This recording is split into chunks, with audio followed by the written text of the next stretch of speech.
Irmãos, eu quero convidar você a deixar a sua Bíblia aberta em Josué capítulo 24, aquele versículo anunciado ali. E eu quero só fazer uma recordação breve aqui, inicial. Lembrando que nós estamos traçando para esse ano, olhando, diante de nós, alguns propósitos que a gente quer alcançá-los. Eu quero, pelo menos, Espero que você queira também alcançar esse propósito. Mas são propósitos, eu selecionei 8, poderia ser 10, 20, mas enfim, 8 significam 2 meses iniciais aí do ano, embora a gente vai terminar só no início de março, por causa de algumas datas aí. Mas são propósitos que nós queremos firmar para que nós tenhamos um ano abençoado pelo Senhor e dentro daquilo que Deus quer para nós. Então nós já vimos, passamos da metade desses propósitos, na verdade, Já falamos sobre colocar Deus no primeiro plano, como a base, o alicerce de tudo. Nós já falamos sobre amar a igreja, não por causa da igreja em si, porque ela seja boa, infalível, inerrante, alguma coisa assim, mas porque a igreja é de Cristo, porque Deus cuida de nós por meio da igreja, porque Deus nos faz crescer através da igreja, por isso que a gente tem que amar a igreja. Outro propósito que nós falamos é sobre perseverar nas tribulações, observando, vigiando, cuidando da nossa atitude, das nossas ações, e vendo que o nosso alvo tem que ser permitir que Deus trabalhe no nosso coração, porque a gente chegue à maturidade, não necessariamente o alívio das dores. Vimos semana passada o 4º propósito, que foi cultivar uma vida de fé. Falamos sobre desapegar das preocupações com essa vida. Falamos sobre dependência e descanso em Deus semana passada. E hoje, o 5º propósito, nós vamos abordar sobre fortalecer a família. Nós precisamos incluir, dentro das propostas que temos para esse ano, a gente tornar a nossa família mais forte. Por isso eu quero tomar como base esse texto de Josué 24, 15. Eu quero convidar você a ler comigo conforme está na tela.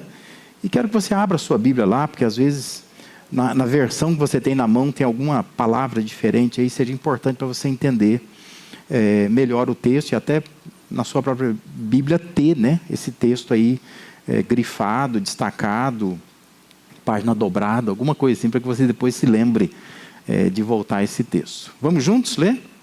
Se, porém, não lhes agrada servir ao Senhor, escolham hoje a quem irão servir, se aos deuses que os seus antepassados serviram, além do Eufrates, ou aos deuses dos amorreus, em cuja terra vocês estão vivendo. Mas eu e a minha família serviremos ao Senhor. Amém? Vamos falar só essa frase, essa última frase, bem forte juntos, vamos lá? Mas eu e a minha família serviremos ao Senhor. É isso que nós queremos. É isso que a gente quer proclamar, Que nós vamos, como família, nós vamos servir ao Senhor. Só para que você entenda o contexto do texto, o Josué, ele foi sucessor do Moisés. E ao final do livro que leva o seu nome, o livro de Josué, nós nos deparamos com essa narrativa de que ele concluiu o que Moisés começou. Ou seja, ele conseguiu inserir Israel na terra prometida e ele distribuiu o território às 12 tribos. O capítulo 24 retrata uma grande reunião. Porque Josué, depois que ele instala o povo na terra e distribui a terra às 12 tribos, ele reúne os líderes daquelas 12 tribos e ele acha que é necessário falar algumas coisas àquelas pessoas. E um dos propósitos daquela reunião era recordar o que Deus tinha feito por Israel. Então ele faz uma recordação, rememorando o povo acerca do que Deus tinha feito pelo povo. Mas ele também quer despertar aquela liderança quanto à sua responsabilidade de manter o povo servindo a Deus e obedecendo os mandamentos de Deus. Josué foi um grande líder. Josué, ele andou com o povo, ele conhecia o povo de Israel, e ali naquele momento ele viu a necessidade de desafiar o povo, através daqueles líderes ali, dizendo que faltava a eles fazerem uma escolha. Por quê?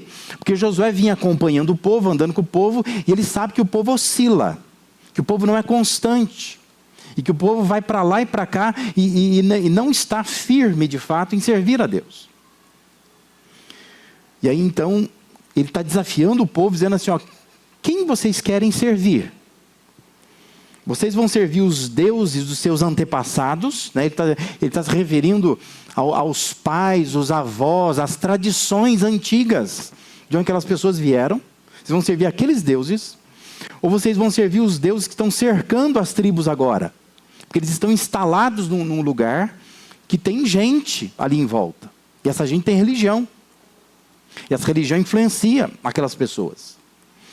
Mas é interessante que, a despeito da decisão da maioria daquelas pessoas, seja qual fosse a decisão, Josué declara a sua decisão. A sua escolha pessoal era ele, juntamente com a sua família, ele diz, nós vamos servir ao Deus de Israel. Nós vamos servir ao único Senhor. A decisão de Josué foi uma tomada de posição. Ele diz, eu e a minha família, dependendo da versão que você tem, eu e a minha casa, nós vamos servir ao Senhor. Este é um bom propósito para se firmar durante esse ano. E a gente pegar a nossa família e a gente pensar assim, nós vamos posicionar a nossa família. Nós estamos num tempo e num país onde a família está sendo dilacerada, onde os valores estão sendo consumidos, onde família não é uma coisa muito importante. E muitas coisas ameaçam a vida familiar. E é fundamental que nós, como cristãos, a gente se posicione. E a gente se coloque diante de Deus e diga isso para a sociedade, para a própria igreja, para o meio onde você está, e também para Deus, dizendo assim que o seu desejo é lutar pela sua família, com a sua família.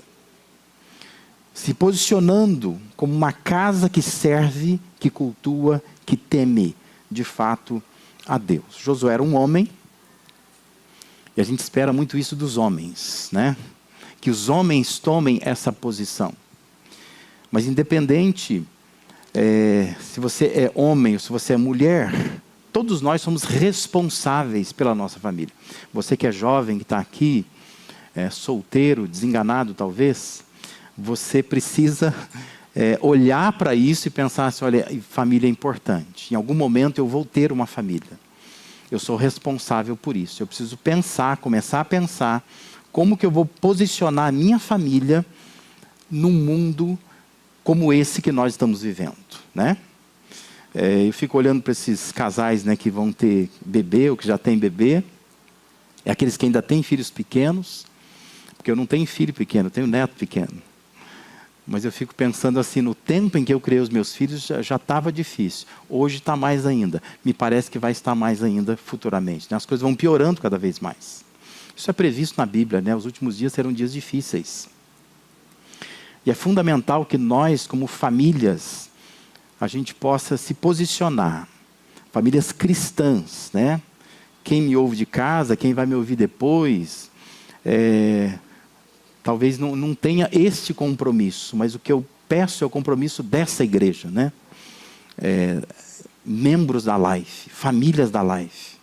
Vamos firmar esse compromisso. Nós vamos fortalecer nossas famílias. Nós vamos dizer diante de Deus, eu e a minha casa, nós vamos servir ao Senhor. E nós vamos lutar para isso. Vamos fazer o nosso papel para que isso possa acontecer. Eu já fico sonhando com o Isaac, né, aqui na igreja, participando de adolescentes e jovens, né, com a Mavi, aqui com a mãozinha para cima, louvando a Deus, né? Isso é posicionamento, né? A gente pensar assim, nós vamos ter um futuro aqui, crianças estão nascendo agora, daqui a pouco vão estar aqui louvando a Deus, né? O Tito tocando bateria, vai ser maravilhoso, né? A gente pensar assim que nós teremos uma geração de crentes, que pode ser também gente estranha, que Deus salva, que Deus traz, mas gente nossa, as nossas famílias. Porque não adianta nada a gente ficar enchendo gente de outras pessoas, né? A igreja de outras pessoas, e muitas vezes os nossos filhos vão se perdendo, nossas famílias vão se perdendo. Por isso que é importante esse posicionamento. Eu e a minha casa, nós vamos servir ao Senhor. E a igreja vai crescer com as nossas famílias. Elas vão se expandir. Viu, Jardel? Pode ter mais filho para ajudar. E quem aí ainda pode, né? Tenha mais filho, né? Para ajudar. Nós vamos expandir, porque nós vamos colocar famílias, de fato, nas mãos do Senhor. Nós sempre estamos ouvindo dizer que a família é a base da sociedade, não é verdade? A gente sempre ouve isso. Família é a base da sociedade. Mas jamais nós devemos esquecer que Deus é o inventor, Deus é o incentivador e Deus é o instrutor da família. Então, mais do que uma convenção social ou uma conveniência humana, a família vem de Deus, ela é estimulada por Ele, por Deus, e recebe dele instrução. Nem sempre nós damos o devido valor àquilo que Deus inventou, àquilo que Deus incentiva, àquilo que Deus instrui. E, consequentemente, não posicionamos, né, nossa família como Josué posicionou a família dele. Eu sei que aqueles que me ouvem com frequência e quem já, às vezes pela internet ou por livros, né, sempre estão muito interessados no tema de família, sabe que aquilo que nós estamos falando hoje aqui não tem nada de novo. E sabe que o que eu vou falar é repetitivo, são coisas que eu já falo sempre. Mas eu queria pedir a sua atenção para esse tema, porque esse tema é importante, esse propósito é importante. Porque nós temos muitas ciladas, armadilhas contra a família, e nós não nos damos conta de que nós mesmos muitas vezes não estamos colocando, como Josué colocou, a sua família a serviço de Deus, dizendo: eu e a minha casa, nós queremos servir ao Senhor. Por isso, falando de coisa que eu sempre repito, eu quero hoje aqui dar 2 pontos que são pontos de atenção na vida familiar. Pontos de atenção que, se não forem cuidados, viram pontos de tensão. 2 coisas simples, coisas que você já sabe, que você já pratica, coisas que você tem feito já, alguns melhor, outros pior, mas são coisas que são necessárias a gente observar. O primeiro ponto de atenção na vida familiar é o tempo, relógio. Eclesiastes 3:1 afirma que para tudo há uma ocasião e um tempo, para cada propósito debaixo do céu. E no verso 11 nos deparamos com Salomão dizendo que Deus fez tudo apropriado a seu tempo. Ou seja, Deus é o Senhor do tempo. E Deus nos colocou dentro do tempo. Nós convivemos com o relógio, com o tempo. E eu e você, nós somos responsáveis pela administração do tempo que Deus nos tem dado. E eu quero que você pense como você está vivendo o tempo que Deus dá para você. E como você está gerenciando esse tempo em favor da sua família. Porque se você não quer criar tensão na sua família, você precisa dar tempo para ela. Por isso que eu digo, esse é um ponto de atenção. Presta atenção nisso. Quanto tempo você dá à sua família? Porque se você não der atenção a isso, isso vai criar uma tensão. Isso vai ser um problema. O ritmo da vida atual tem levado as famílias a um esgotamento. O que nós temos hoje são filhos que estão carentes do tempo e da atenção dos pais. E não conseguem reter os pais para si. Não conseguem a atenção dos pais. Crianças extremamente carentes, que muitas vezes são vítimas de abuso, são vítimas de outras questões fora do seu ambiente da casa, porque na casa há uma carência que não é suprida.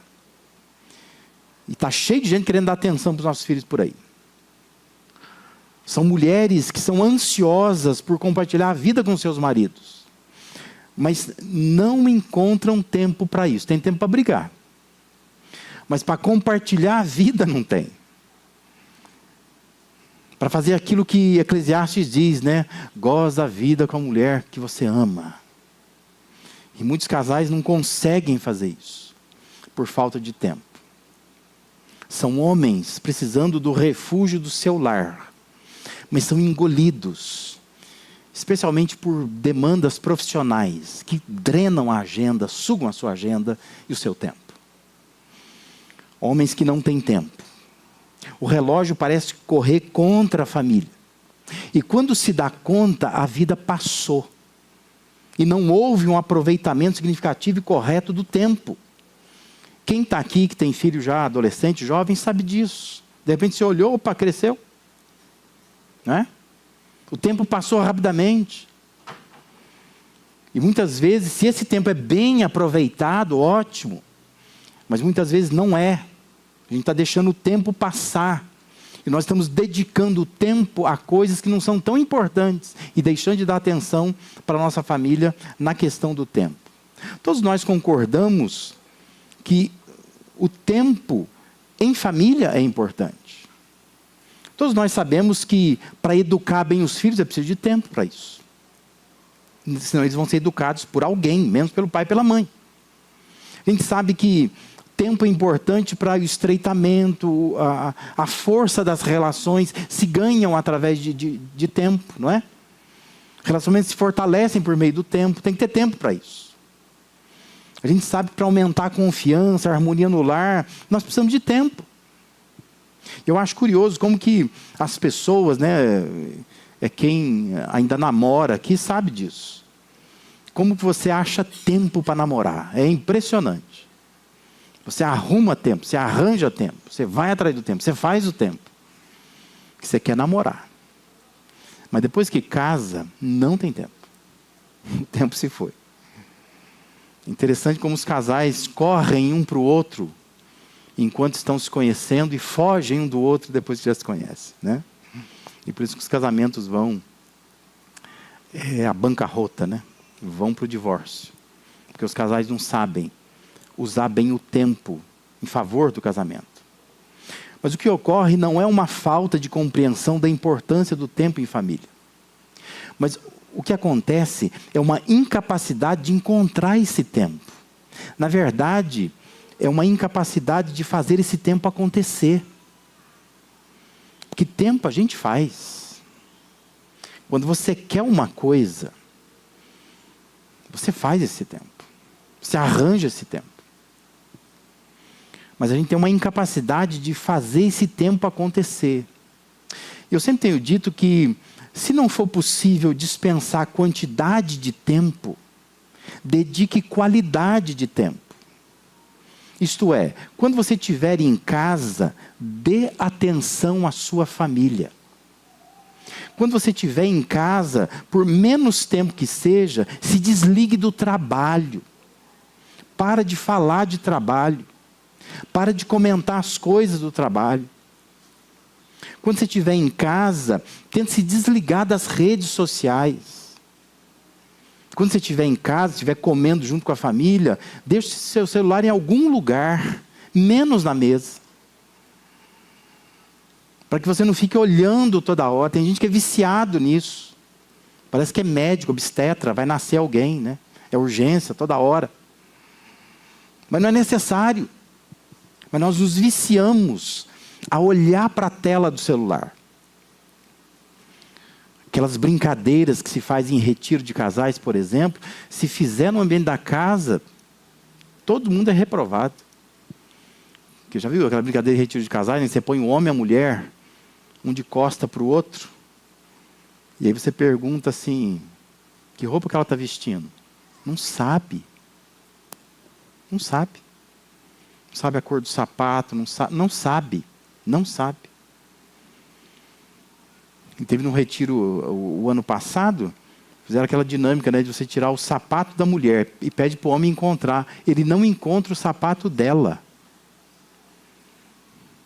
Porque ele não olhou. Olha agora. Pode olhar. Ele não, eu não vou fazer isso aqui não. Achando que, nossa, vai mandar tirar o sapato já já. Deixa eu olhar de uma vez, né? Porque nós não olhamos para outra pessoa. A gente olha para a tela do celular. Então, assim, quando você estiver em casa, dê tempo de qualidade. Sai das redes sociais, sai do celular, fique na sua casa, dê atenção para as pessoas da sua casa. Olhe para elas, converse com elas, dê atenção a elas. Fuja dessa necessidade que a gente tem de se afirmar como alguém cansado, ocupado, estressado. A gente gosta de chegar em casa e ir para casa, para a gente só leva cansaço, ocupação, estresse, mau humor. Mas se você não tem tempo grande para a sua família, dê um tempo de qualidade para a sua família.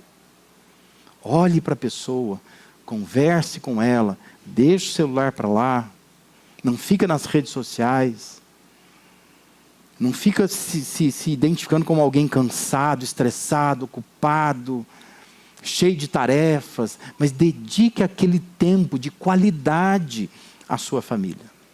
Faça alguma coisa que envolva a família. Porque não é de mais tempo que a gente precisa. O que nós precisamos é de maior organização, é de melhor administração, de uma certa atenção, para que o tempo ou a suposta falta dele não se torne um ponto de tensão na sua família. Parece bobagem, parece coisa à toa, mas eu lido com muitos casais. E quando os casais resolvem dedicar tempo um ao outro, tempo para os filhos, isso muda muita coisa no casamento, muita coisa na família. E você, adolescente, você pensa assim, ainda bem que a mensagem não é nada para mim hoje, né? Mas você também precisa dedicar tempo à sua família.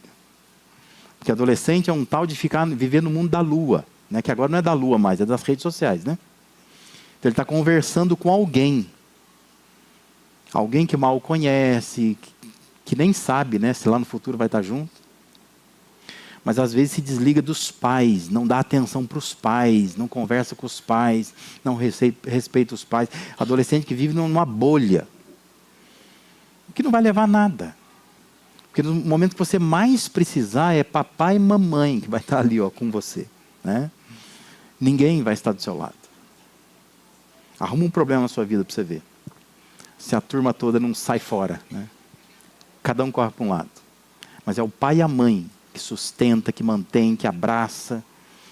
Por isso é importante, quando você estiver em casa, dá tempo para a sua família.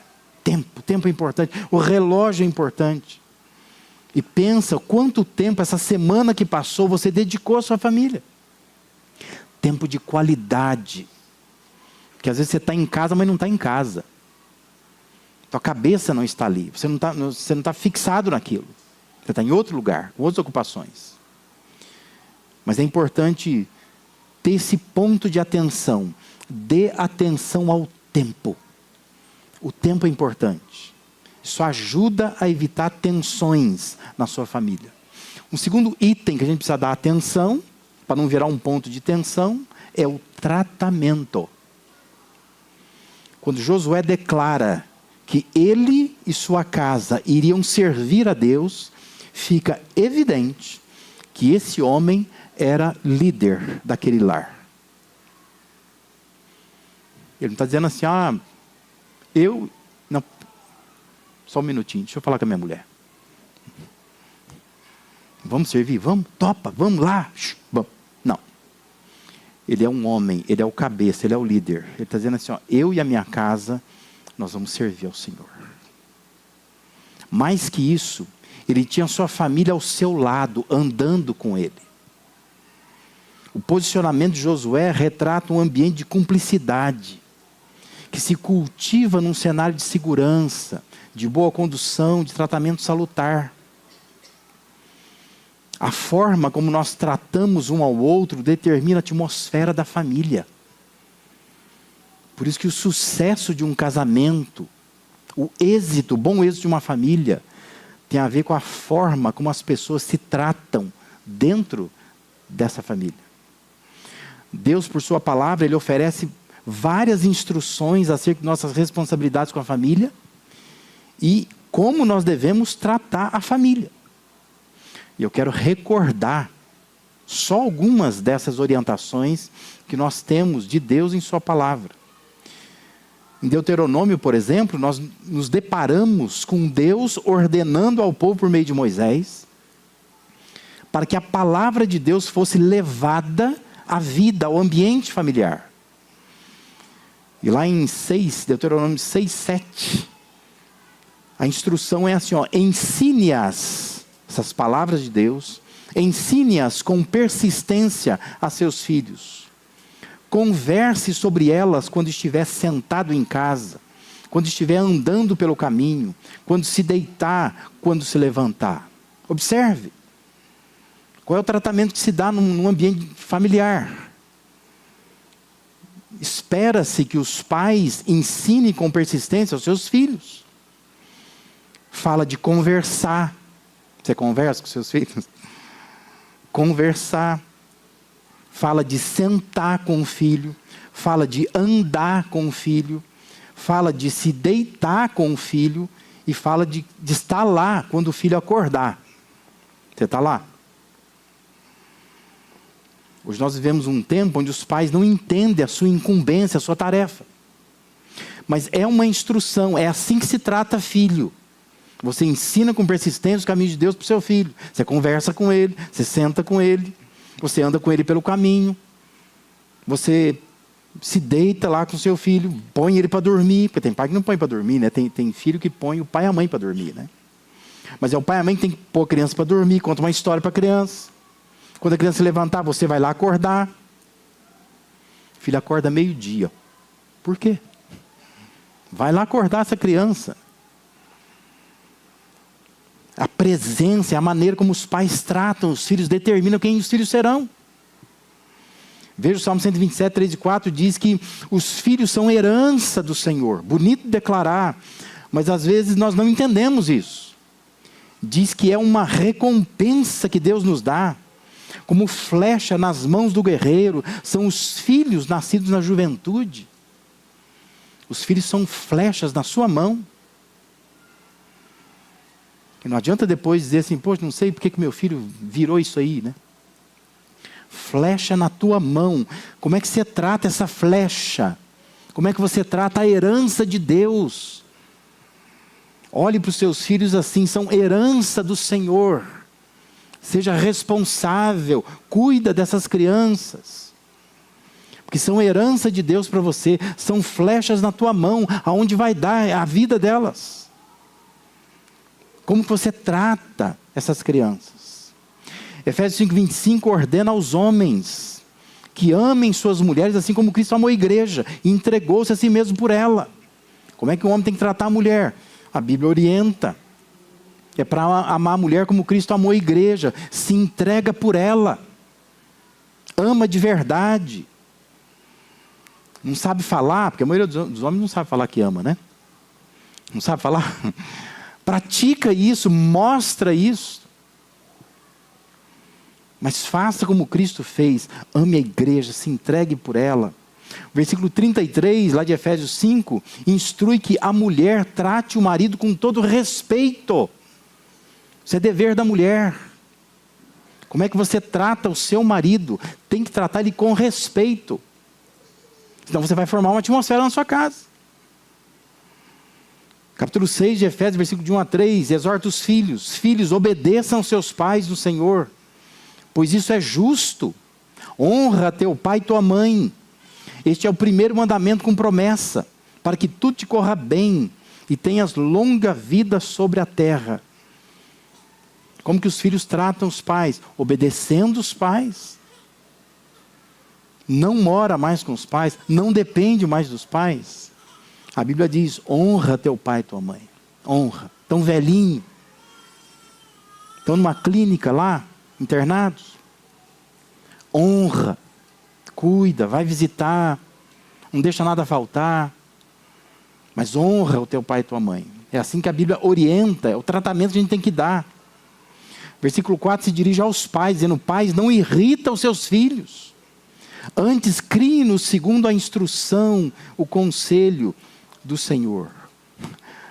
Paulo dizendo, pais, não irrita seus filhos. Eu acho assim, se Paulo escreve um troço desse, é porque nós temos uma capacidade enorme de ficar irritando os nossos filhos. Especialmente quando a gente não cria os filhos segundo a instrução, o conselho do Senhor.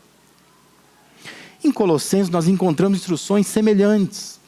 Mas eu destaco aqui as exortações aos casais, porque tem um pouco de diferença na terminologia. Colossenses 3, 18, 19 diz, mulheres, sujeitem-se a seus maridos como convém a quem está no Senhor. É importante as mulheres entenderem isso. quem está no Senhor. Ah, mas a minha amiga lá diz que isso é um absurdo. Ela não deve estar no Senhor. É como convém ao Senhor, né?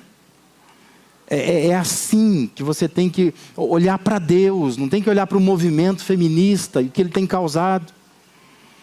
E os exemplos que nós temos de empoderamento da mulher. Mas entender o que Deus está orientando para a gente tratar bem a família. Lembra, Ele é o inventor da família. Ele é o incentivador da família. É Ele que instrui a família. Não faça bobagem. Você faz de um jeito que não é o que Deus ensinou. Aí dá errado. Dá ruim, como a gente fala, né? Quer fazer dar certo? Faça como Deus ensinou. Mulheres sujeitas aos seus maridos como convém a quem está no Senhor. Fala, maridos, amem suas mulheres e não as tratem com amargura. Porque tem homem que faz a vida da mulher amargar. Boldo na boca dela, né? O tempo todo ele está fazendo a mulher amargar. É do jeito que ele trata a mulher. Tratamento é importante. Pedro, na sua carta, primeira carta, ele instrui as mulheres por meio da sua primeira carta, dizendo que alguns maridos podem vir a obedecer a palavra de Deus apenas observando a conduta honesta e respeitosa dessas mulheres. Pedro diz que não precisa falar nada. A mulher, ela consegue ganhar o marido caladinha. Mas se ela tiver uma conduta honesta, uma conduta respeitosa, Pedro ainda escreve que a beleza da mulher esteja no ser interior, que não perece. Beleza demonstrada no espírito dócil e tranquilo, o que é de grande valor para Deus. Beleza da mulher tem que ser interna, não pode ser só externa. Vou falar porque eu sei que você já sabe, né? Mas você sabe que para um homem, beleza na mulher é só para conquistá-lo. Para mantê-lo é beleza interior. Para conquistar é beleza exterior. É corpão. Boca bonita. Maquiagem. Cheiro. Mas para manter um homem, isso não basta. Tem muito homem divorciando de bonitona. Né? Mulher de academia. Porque para conquistar um homem você precisa de beleza. Para manter, não. Para manter, o homem olha para quem a mulher é. Beleza interior. Goteira na cabeça, como diz o provérbio, não dá. Ninguém aguenta. Beleza da mulher, Pedro pescador orientou, seja no interior, que não perece. Beleza demonstrada no espírito dócil e tranquilo. Às vezes você está fazendo um esforço enorme, pagando botox, para virar a mulher. Só que o seu marido mesmo, ele está querendo um espírito manso e tranquilo. Entendeu? Que custa bem mais barato. É só um esforço seu pessoal. Mas às vezes a mulher ela se preocupa tanto com a beleza externa, mas entenda o seguinte, beleza externa é só para conquistar o homem, não para mantê-lo. Guarda isso no seu coração. Se você não sabia disso, anote em algum lugar. Mas o homem que preste, ele não está ligado só no corpo da mulher. Não está. Para manter um homem, esse homem precisa de uma mulher que tem um espírito dócil e tranquilo. Senão, a relação não vai durar. Mas Pedro também, o pescador, ele instrui aos maridos, para que os maridos sejam sábios no convívio com suas mulheres e tratem-nas com honra. Como é que o homem vai tratar a mulher? Trata com honra. Trata como parte mais frágil. Você vai dizer, pastor, mas não parece. Essa mulher parece que é mais forte que eu. Mas Pedro está dizendo, trata ela como parte mais frágil, como uma coerdeira do dom da graça da vida, de forma que não seja interrompida as suas orações. O homem tem que aprender a tratar a mulher com honra. Trata a mulher com honra. O tratamento é importante. Isso vai definir a atmosfera da sua casa. Uma família onde se aplica o tratamento correto, conforme as orientações de Deus, que é o inventor, incentivador, instrutor da família, essa família vai usufruir de paz e vai ser forte, vai ser uma família saudável. Você já me ouviu dizer isso, eu tenho certeza. Mas nós fazemos tudo errado e queremos que tudo dê certo. Essa é a verdade, né? Nós tratamos mal outra pessoa e queremos ser bem tratados. Queremos que a relação seja saudável, que a família seja um ambiente de paz. Mas se você faz tudo errado, você não pode querer que dê tudo certo. Por isso é importante pensar em tempo e tratamento. Se concentra nisso. E firme o propósito de assim fortalecer a sua família. Basta gastar alguns minutos aí nas redes sociais para a gente se deparar com algum vídeo, ou às vezes imagem, que vai defender alguma coisa mais ou menos assim. Veja o que o governo X ou o governo Y está fazendo com os nossos filhos. Já viu isso? Já se deparou com vídeos assim na internet? Ou quando diz assim, observe onde o ensino nas escolas está levando os nossos filhos. Ou aqueles de igreja do reteté mesmo, vai dizer assim, ó, fique atento às estratégias do inimigo de nossas almas para destruir a sua família. E aí vai aparecer alguma coisinha lá, mostrando o que o Satanás tem feito em prol da família, né? Ou contra a família. Sem ignorar essas más intenções, né, de governos, sistemas educacionais, ou do próprio Satanás, a mim me cabe te perguntar, e o que você está fazendo com sua família? O que você está fazendo pela sua família? Porque há pais que não deixa o filho faltar uma aula de inglês, mas de jeito nenhum.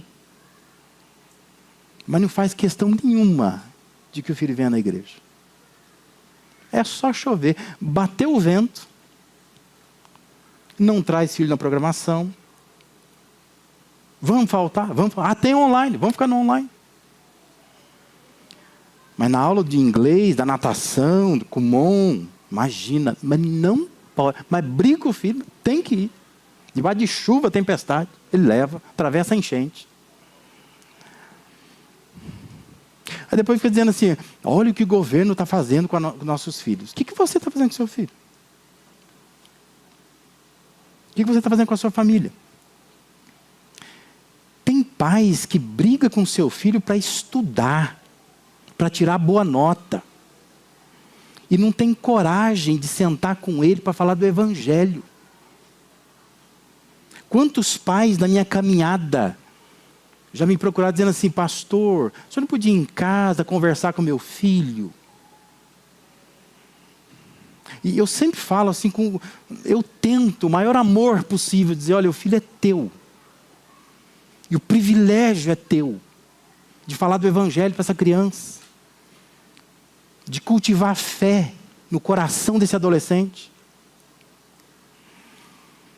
Mas eu fico espantado de ver como que os pais têm coragem de brigar com os filhos por nota na escola.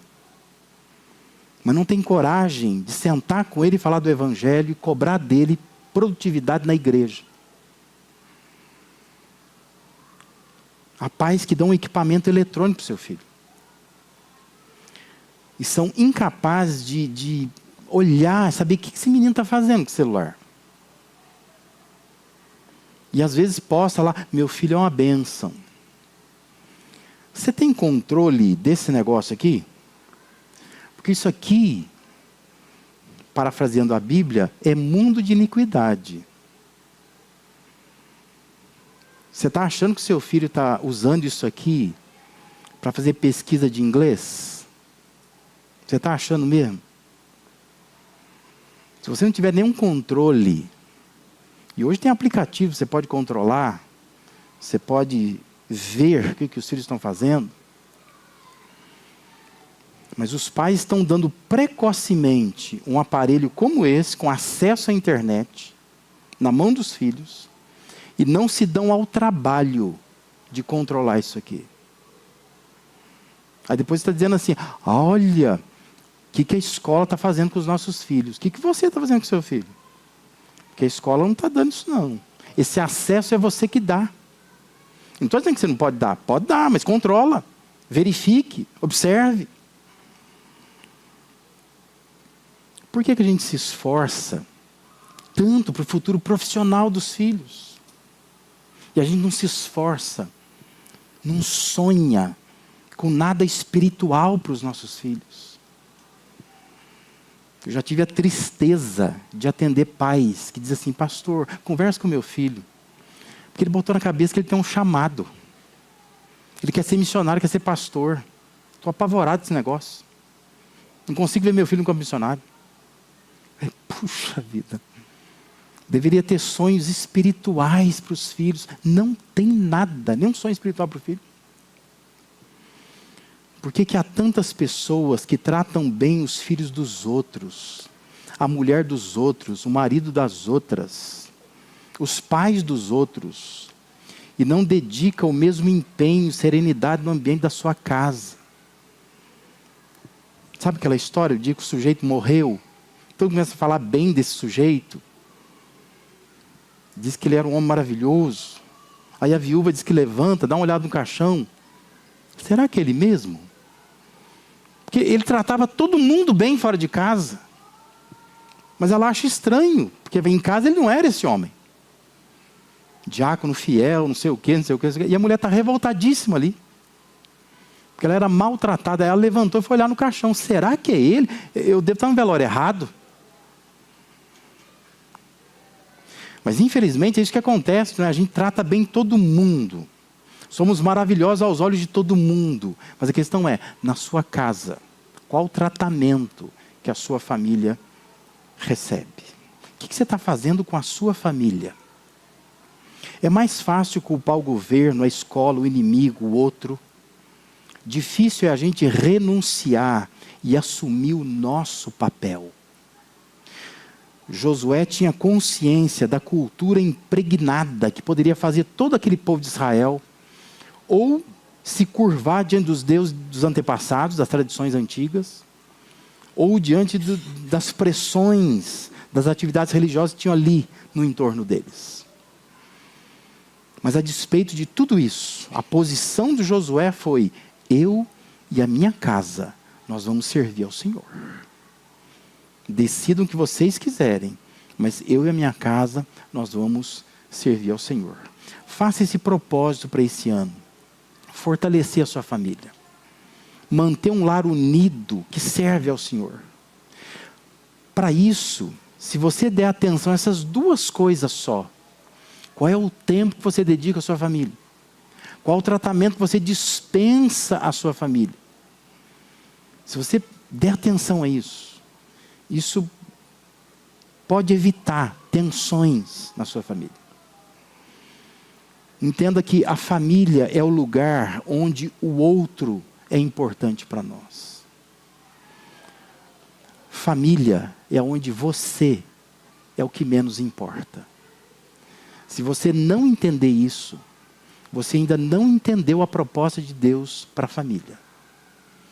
Deus nos faz viver em família para que a gente pratique altruísmo. E o problema é que hoje nós estamos vivendo em família para praticar egoísmo.